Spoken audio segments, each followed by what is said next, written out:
wonders. Yeah, I'm never gonna wander. Yeah, my man, I'm never going under.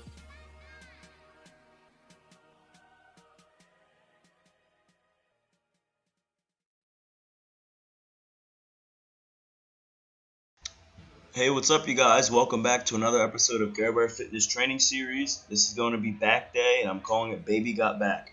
First thing we're going to be working on today is barbell bent over rows, followed by T-bar rows and weighted up pull downs. Hey, what's up, you guys? Welcome back to another episode of Care Bear Fitness Training Series. This is going to be back day, and I'm calling it Baby Got Back.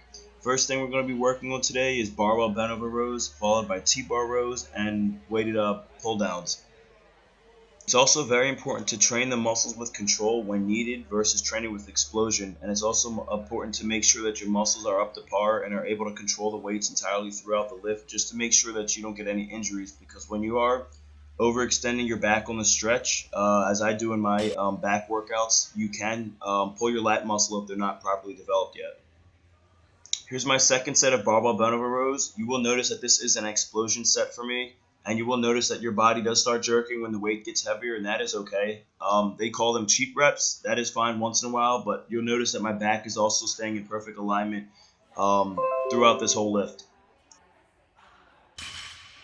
So here's my first set of T-bar rows. You'll notice that I'm not also exploding on these as well. This is a controlled set. Preference-wise on my stances, you'll also notice that I do like to stand at a 135-degree angle. Some people like standing over at a 90-degree angle for their back workouts, but for me, I feel a little more stretched when I am standing at this. Making sure that you're also not pulling with just your biceps. Your biceps are definitely going to contract during a back workout, but you also want to have that mind to muscle connection where your back is doing the work and your arms are just there as a lever to pull the weights.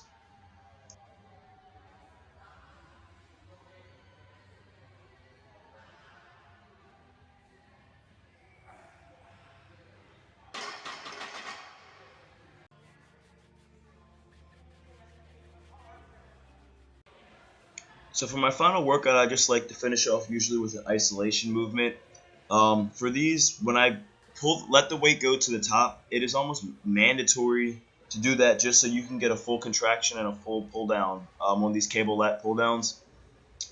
When you lean farther back into these, you'll notice that you're working your rear delts more and also your rhomboid muscles, but the closer you sit up as if you're sitting perfectly straight at a 90-degree angle, you'll notice that you're working your lats muscles a lot more. And on these, I like switching them back and forth. Usually on my heavier sets, I like leaning back a bit more. On my lighter weight sets, I like sitting up perfectly straight. But just key mandatory note, make sure that you're not pulling with your biceps on these. Just focus on your arms as a lever, and make sure that you're extending and stretching at the top to get the full contraction and stretch of the muscle.